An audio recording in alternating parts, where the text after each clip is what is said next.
The content you're about to enjoy comes from the archives of The Best You. We're devoted to the very best in personal development, with a platform and resources dedicated to inspiring and changing people's lives. At The Best You, we work with the world's leading writers and trainers on the evolution of the self, and people whose journeys have been affected by their work and words. For more information, go to www.thebestyou.co.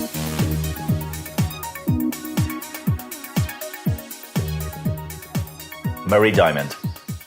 Marie Diamond is a globally renowned transformational teacher, leader, speaker, and international best-selling author, creator of Diamond Feng Shui, Diamond Dowsing, and Inner Diamond meditation programs.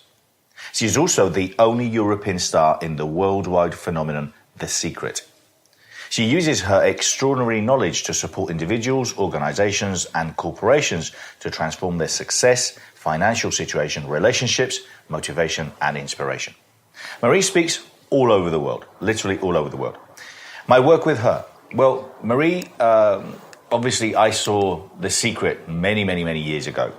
And we had many mutual friends. And we met. She's a absolutely delightful, lovely lady.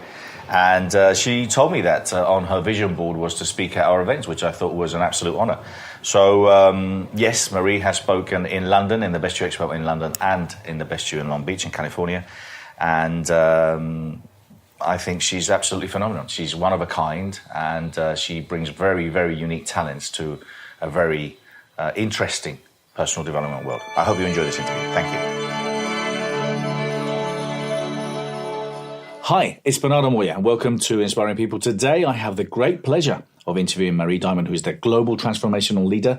She's also an inspirational, motivational speaker, author, international authority in so many different things like Feng Shui and dowsing. Hi, Marie, how are you? Nice to meet you. Thank you so much for being here today. Thank you so much for inviting me. It's such a great pleasure. Please tell me a little bit about yourself. Where were you born? What was your early years like? Well, I'm actually from Belgium, from a beautiful city called Bruges. I don't know if you've ever been there. No, I haven't. And so actually I grew up there in I would say a normal family. In that sense that normal, like my family had lived in Canada for about 10 years before I was born. So we had a lot of international connection already as I grew up. You know, I spoke several languages already. But I would say the major thing for me was like I could always see energy from as an early child on. And so I could see the aura field and the chakras and the energy field of people around me. And how old were you when you really started? That I remember about 5 years. Wow. That I really have this very clear experience of saying things and feeling things. But I thought everybody had it, actually, to be honest. I thought it was normal, right? Yeah. And so, but it was not. And I became very, very super sensitive to everything that was happening around me. But when I was 7, I actually met my spiritual teacher. And he actually told me my first meditation. So I was actually meditating since I was 7. Wow. And he was actually teaching me about quantum physics, but of course in a way that for a child it was understandable. And he gave me actually always the idea to draw everything I wanted to accomplish in my life. So he said, every day draw again what you want. So I wanted to have a happy family. So I was creating always a happy family, and he gave me 5 colors to work with. It was citrus green, light blue, rose, yellow, and purple. And so these are very important colors. Later on, you will understand. And so I was actually always drawing all the dreams I wanted to have. So in a way, I was creating a daily vision board, you know, wow. If you think about it. And this is how I started connecting with the law of attraction as a child. So I always suggest people, for children, like, let them draw every day, like, or as much as they can, their dreams. Because there's like something they're opening up to the possibility that is possible in their world. And were you good in school? Did you like school? Any subjects in particular? No, I was really good at school. I was a very good student in mathematics, my first. Okay. And history, I love that. And then when I was 15, something major happened. I had an accident. I was run over by a truck. And I ended up in coma, and they declared me dead for, a few minutes first. But I actually went what they call to the other side. And when I was there, I was receiving a message that I was here to enlighten more than 500 million people. And so I actually came back, And I thought like, okay, I don't know how to do this. But I got a lot of neurological problems from memory losses I had after that. So from a straight A student, I became a straight F student. Wow. And so then I asked my teacher, what can I do for that? I said, learn to meditate more. So I started really every morning, start my connection with my soul and connecting in with alpha brainwaves. So to really open up to memory that I normally would have forgotten. And so what happened because of that, I was tapping into what we would call the omnipresence, the consciousness. And this is how I actually got through my high school. I became a lawyer.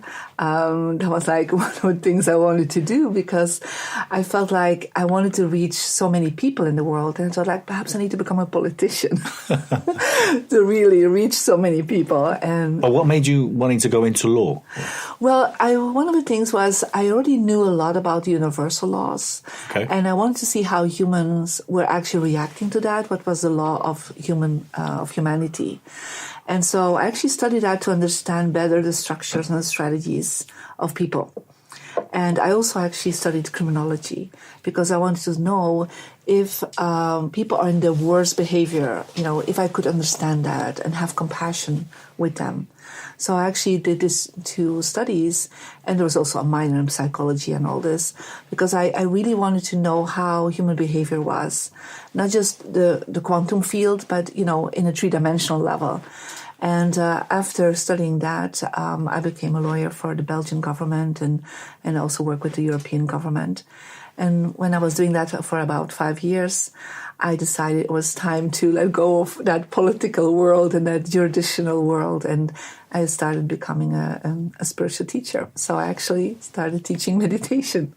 How old were you then? When you I was 31. 31, okay, Yeah. cool. So at the age of 31, you thought, I've done enough of that I've done now. enough of that.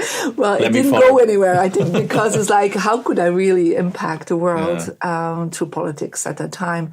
I had to make some choices that I didn't want to take, to go into certain political parties. And I thought I want to stay as observant as possible. So I didn't decide for that. So I became actually a teacher. And my first clients, interesting enough, were the politicians. So because I was working with a lot of politicians in government, and they were always asking me, you're always so optimistic, you're always so positive, you always have a lot of energy, you always stay calm in any negotiation. How do you do that? And I said, well, I meditate, And this is how actually my first clients were people in the government that wanted to really learn how to be like me, optimistic and joyful and calm and peaceful. Was there, I normally ask, sometimes people have several turning points in their life. Well, was there a particular turning point of what made you go on the journey that you started then or you're on now? I think my whole life was prepared for that. But I think a big turning point was when I was 25, when I just had finished all my studies. And my father was diagnosed with cancer. And I couldn't help him. He was just so closed off. He was not awakened. And so I really felt like if only I could have, woken him up on time to perhaps not go to this turmoil in his life. That definitely was a major turning point. And also I had some really issues with him, a lot of emotional abuse, and a lot of physical abuse with him. And I was able to forgive him completely before he passed on. And I really felt how much that lifted me up, that I was able to completely forgive him. But I didn't only forgive him for myself, I also forgive him in name of everyone he ever hurted. And he hurt quite a few people. And so for me to really see how my life changed by allowing forgiveness, by allowing to connect in with a higher consciousness. At that moment, I thought it has been such a lonely journey for me because even I had a spiritual teacher, I didn't know anyone until I was about 28 that was in the transformational journey like we are. And so I said, if only I could help one person in the world to really shift, from sadness and anger and pain into feeling so much light through forgiveness, through working on yourself, I will definitely take on that journey. And I still had that goal of every day I was asking the universe, show me how to reach 500 million people, show me how to impact people, to really transform their life. And so I was thinking first, okay, go into politics or support the politicians and the government. And then I really felt like there must be another way. And when I was 31, one day I woke up and said, this is not it. This is not going anywhere. So let me start teaching what I already have learned since I'm, 15. And immediately there were people, ready for it. And before I knew it, I was reaching within 6 months, 1,000 people. If you're interested in working with me, contributing to the magazine, maybe speaking at any of our many events around the world, partnering or licensing The Best You, go to www.thebestyou.co. What did you start teaching? I started teaching the inner diamonds. Okay. It was like a meditation that really how to connect in with your soul in a very easy way. I'm a very practical person, as a lawyer. And so for me, it was like, okay, these are the steps. You take these steps and you go to what we call alpha brainwaves, or even going into higher brainwaves, theta and delta brainwaves. And so I was teaching them to really be very open-minded. And I work with a lot of colors to do that. But then after a while, I started seeing that a lot of these things, the people they were opening up, but they were also closing down again. And then I started really introducing them something else I learned since I was 15. So after my near-death experience, I also asked my teacher, why did this happen to me? Why had I this awful experience? Why did I lose all this memory? And why did I attract bad luck? I already was aware of the law of attraction. And he said, well, you have bad Feng Shui. I thought like, okay, bad Feng Shui, what is that about? And so he said, well, your environment is not supporting your goals. And he said, where you sleep, and I have to be honest, I hated that bedroom. It was like the wallpaper, like my sister's room, when she's out of the house, you take it, But it was nothing connected with me. And he said, why don't you change the room, change the color, put images around you that are very powerful. So for those that don't understand, explain a little bit about Feng Shui and where does it originate from and how does it work? Well, Feng Shui means actually wind and water. So it's considered, I would say, a science in the Chinese information. So the Chinese, already for about 4,000 years, they started understanding that there were influences from the environment on people's happiness. So I would say 4,000 years ago, they would be called shamans, probably, right? And but they were actually seeing probably how the energy from the landscape of people living in their houses were actually influencing the way they were thinking, they were feeling, and they would say the good luck that happened to them.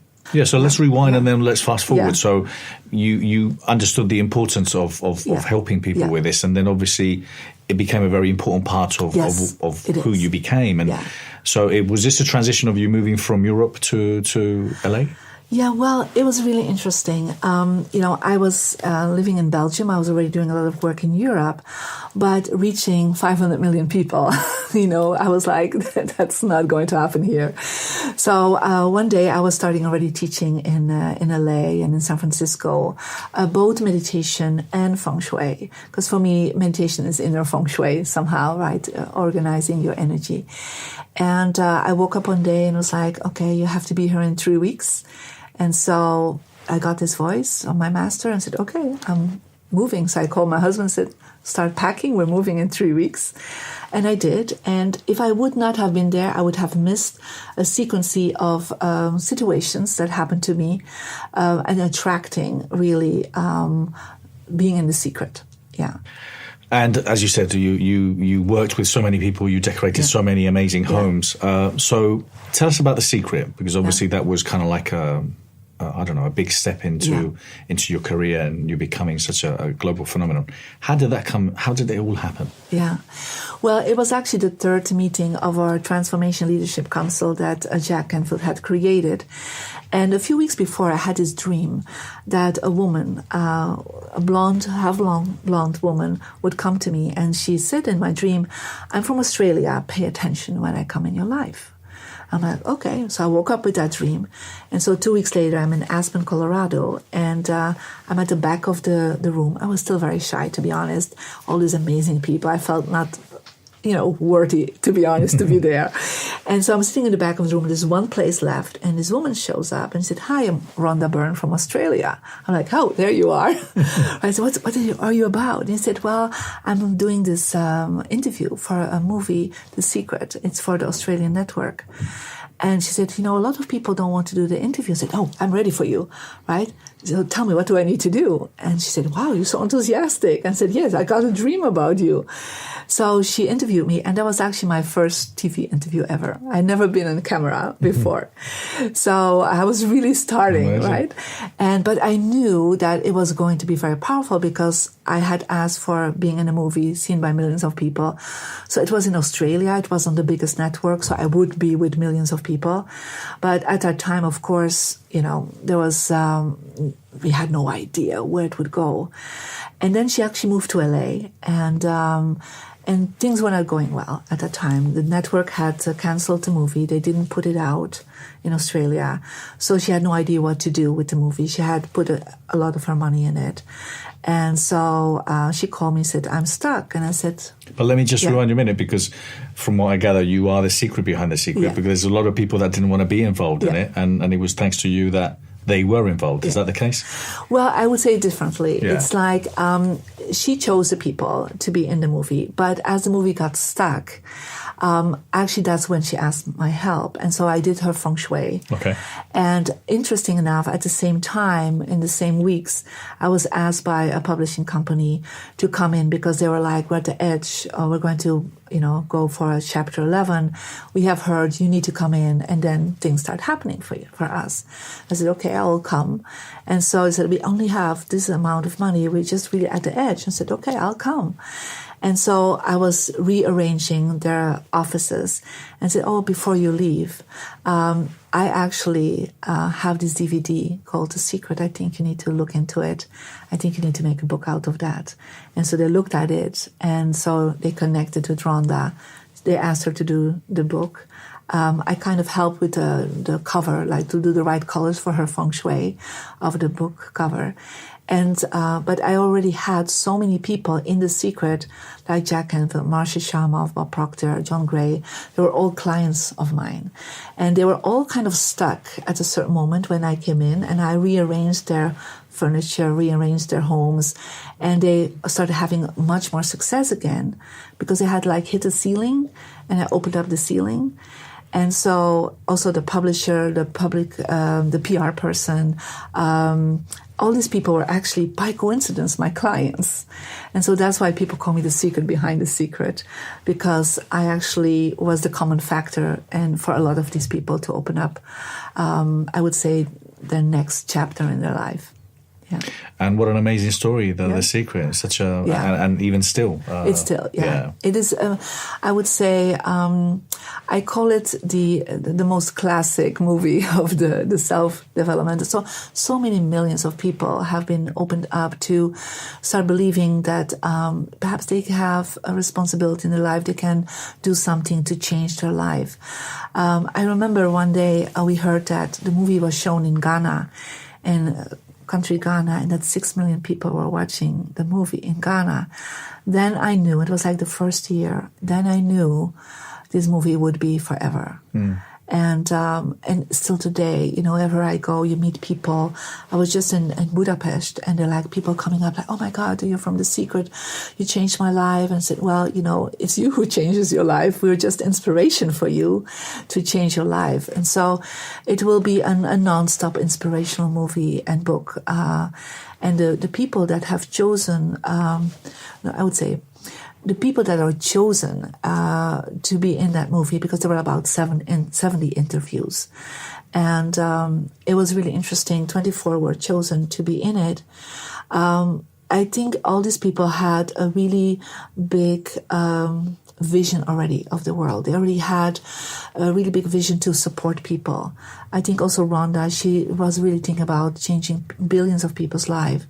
So we all had a very big vision, and we also had a lot of heart. And I think that's what people feel in The Secret. It's the heart also.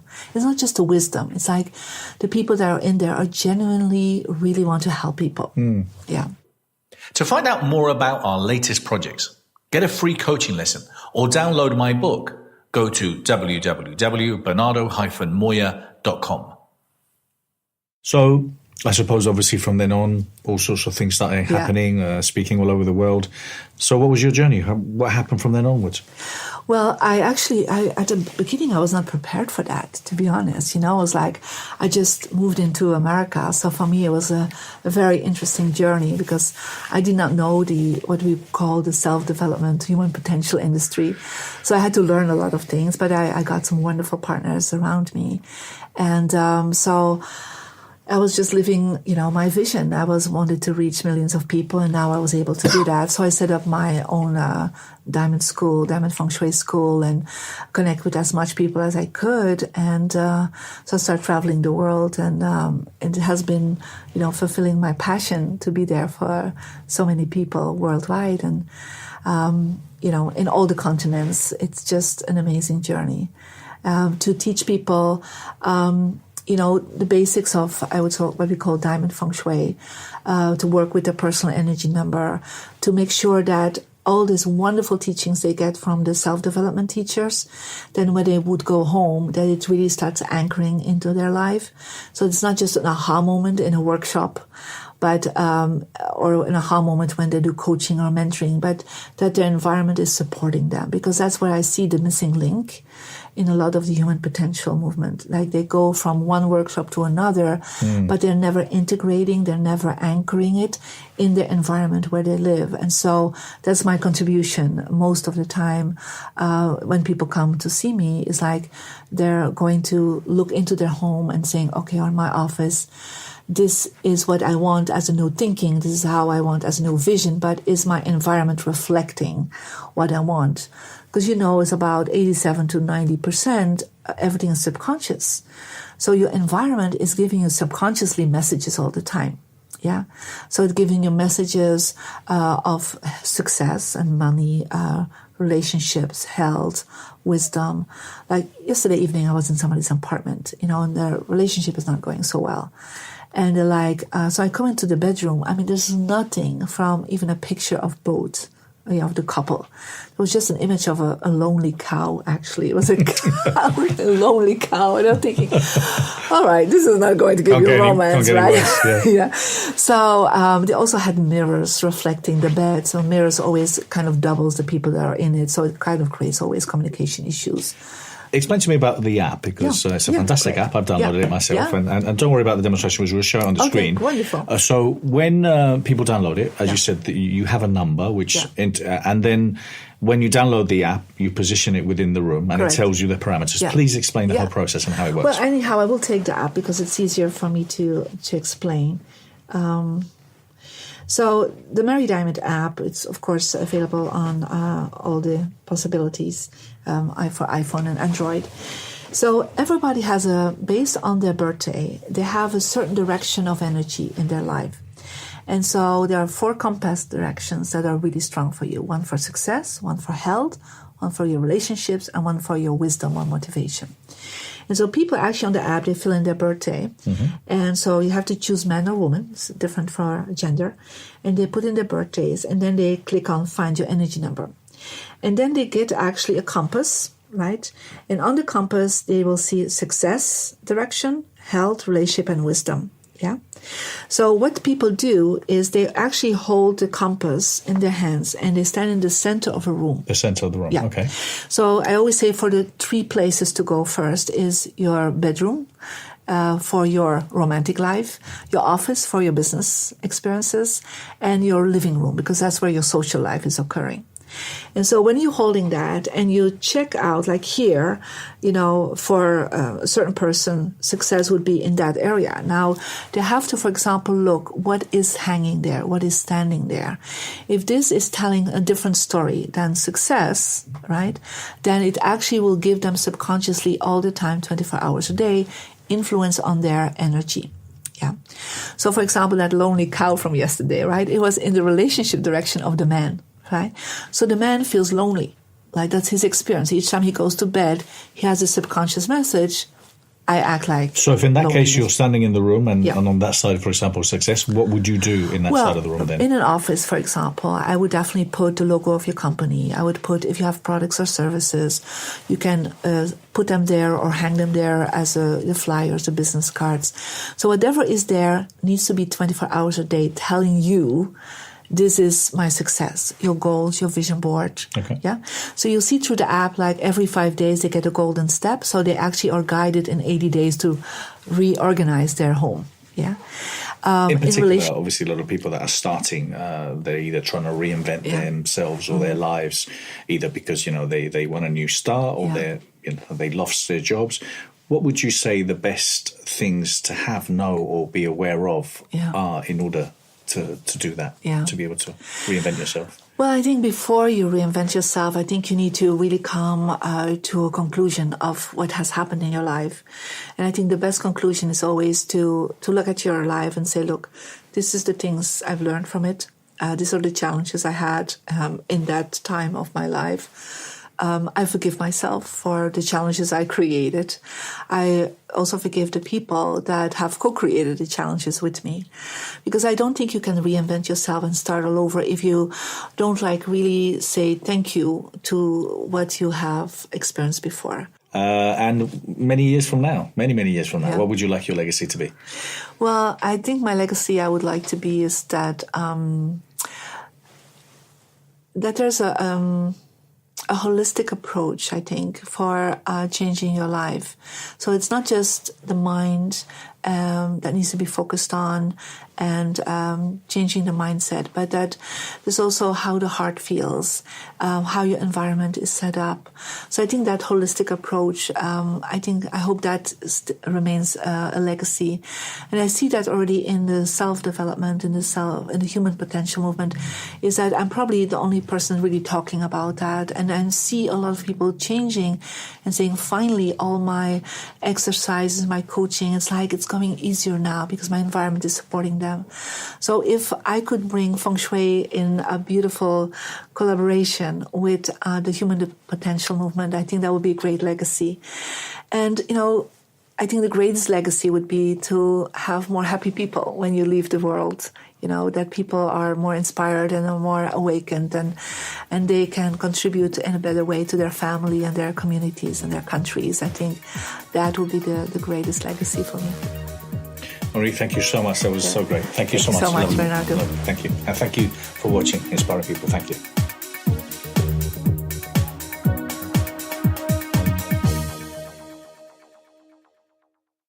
For more information, go to www.thebestyou.co.